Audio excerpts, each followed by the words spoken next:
Alright you guys, and welcome back to the channel. So today we are going to change out the radiator. You see it's all messed up, smashed up, dented, pitted, all that good stuff. So we're gonna go ahead and change it. New radiator is here, and luckily it's easy as 1, 2, 3. Nah, I'm just playing. It ain't that damn simple. So I know that we're gonna have to take off these little clips here. You have two.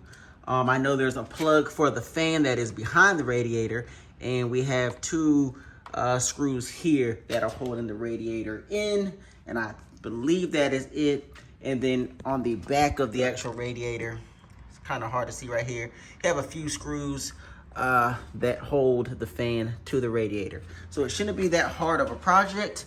And don't forget to fill it up with coolant. And like I said, it shouldn't be that hard of a project, but we'll see what happens when we get into it.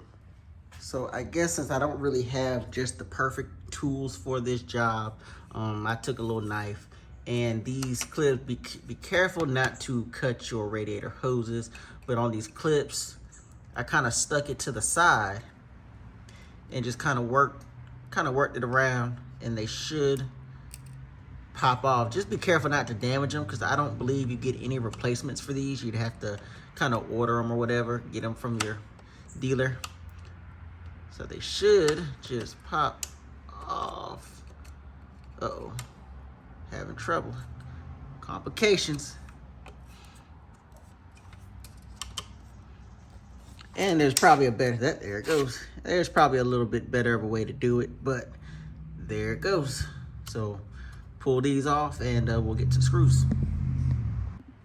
So I have this 10mm socket on a ratchet. Pretty simple, it wasn't that hard, because they're not really tight like that. Set it on, boom.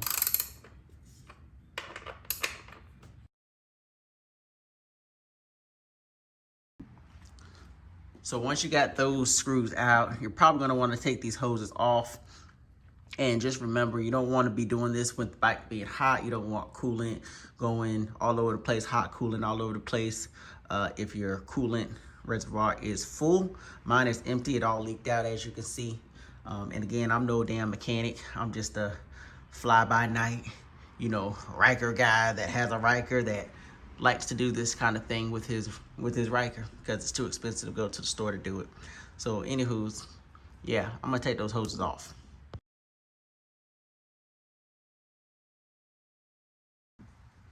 All right, guys, so as you see, I took the hoses off, and as soon as I took the hose off with the screws already out, the whole radiator fell to the front. So now I can really inspect it a little bit more and see what's really going on with it. I see some coolant dripping now, and I do know that there is a clip underneath that's holding it. There's a clip that's tied in here, so we need to get that off. So let's get that. So if you follow your cord, your wiring, see if I can, there it is. So yeah, we just need to pull that out. So that's no biggie. So let's get it. All right, so as I was messing with this clip, it's a lot easier if you go ahead and just set the radiator down. There should be enough cord for you to actually just sit it down flat. What's actually pretty cool is this clip here actually just slides off, so it just allows for an easier process. So I'm gonna finish taking this off, and then we'll get to actually looking at the radiator some more. All right, so I actually forgot about the fan when the damage to my radiator happened. I just ordered a radiator, not even thinking about the fan. So you guys keep that in mind if you have any damage to your radiator, that there is a fan behind it. And so if you think you may need a fan, go ahead and order it, because you would hate to have to get the radiator and then not get the fan, and then you're still down. So anyways, looking at everything looks pretty good. I'm actually pretty lucky that this was the most of the damage here. This was the extent.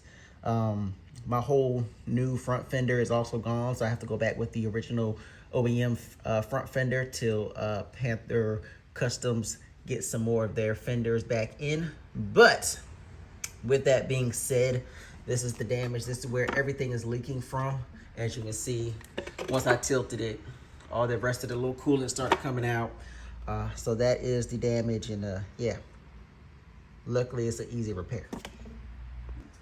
All right, so as far as these guys go, I've got 4 screws in here, 2 on each side. They are a 10mm using a socket, and I'm doing this with one hand. So bear with me here real quick. Boom. So yep, 10mm socket. They're a little tight, but not too bad. So let me go ahead and ratchet these off, and let's get back to it.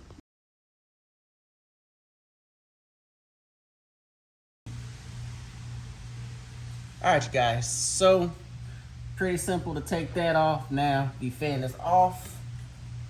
Just looking at the fan looks pretty good. Don't have any problems there, so I'm gonna hold on to the fan, move it to the side, and yeah, pretty much it's time to install the new radiator. And just looking at this old radiator, guys, look at this thing.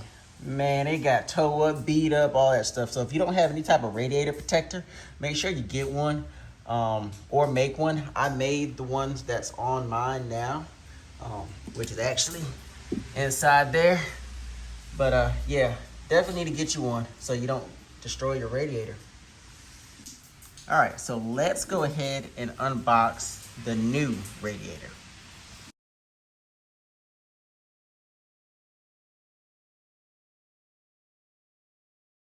All right, so I was definitely nervous. I wasn't sure. I kind of went off-brand. I didn't just go an OEM. I went a little off-brand for the radiator. And so I'll leave that product description, you know, in the comment section below, you know, for you guys to find it if you want it. But I went a little off-brand for it. But as you see, it's a perfect match, perfect size. New one looks good. There's a couple of little dings in the new one. But that ain't no deal. I ain't worried about that. But yeah, let's pretty much reverse what we did and let's get this new one on. All right, you guys, so I just came back from the store. So as you see, I pretty much have everything ready to go. The only thing, as you can tell, I don't have the clamps on. Here are those old clamps. They're a weird style, and you could reuse them if maybe you had the right tool, but basically these are trash. So let me show you what I ended up getting. They weren't expensive, about $4 or so. And I got these, there's 2 of them. Got these from Advanced Auto.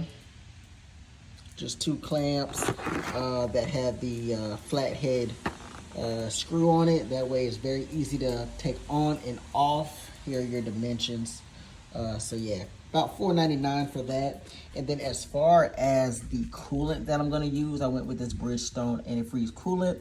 It says guaranteed for all vehicles, makes, years, and models. So do not add water. It's already prediluted 50/50. Now, I believe the thing with these Can-Ams is that because they have like an aluminum engine or whatever it is, you want to make sure you use this ethylene glycol. You want to make sure that's in the solution, and it is. So as long as you have that, you're good to go. Again, all makes, all models, and it should not matter the color of coolant that you already have. Now, in this case, I don't have any coolant at all, so there's no need to drain. Some people want to drain, whatever, but it's good for all vehicles, so I'm sure you can mix it if you need it to. It actually even says for hybrids and EVs, so yeah, that's what we're going to use. So let's go ahead and get the clamps on, and then let's get the coolant in. All right, so as you see, I put the screw on the inside. That way it wasn't poking out or bulging out or anything like that. Nice fit, nice secure fit. Very easy to use, easy to take off, and now they're reusable. Those other clamps they had didn't really seem to be reusable. Pain in the ass, in my opinion, so this is a better option. So anyway, let's go ahead and put some coolant in and crank her on, let it run for a few, and then see how things are doing. All right, so as far as your coolant cap, it's a little bit tricky, but there's a point where you turn, so you turn it and it's loose. Then you have to turn a little bit further. So just to kind of show you what I mean.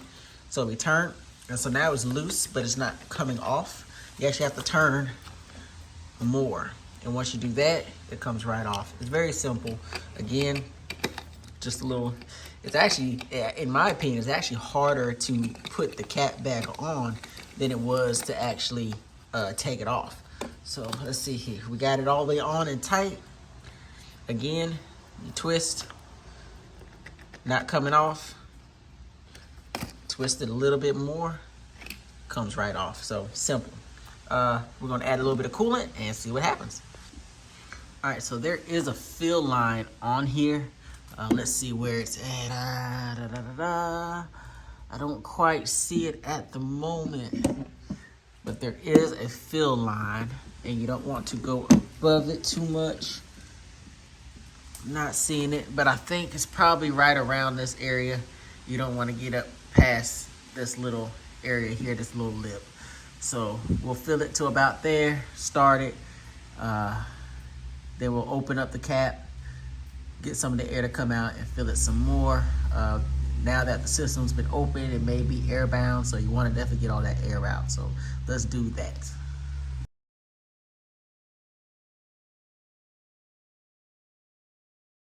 All right, guys, so I had to pull out a whole different funnel. I used this type of funnel. That funneled it much better and easier. We have it now. Let me open this back up again.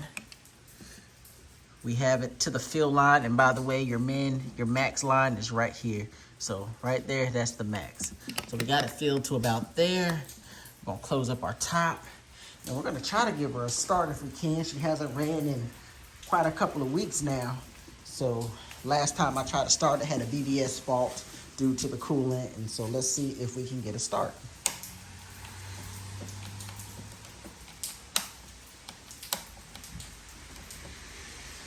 Nothing yet, so let's see. Let me try to troubleshoot that. All right, so it looks like as soon as I connected the battery pack to it, I heard the speakers come on. So most likely I left the speakers on accident. So that's what killed my battery. That's why I could not get it to start. So I don't know if I have enough juice on this to do it, but let's see if we can't get something.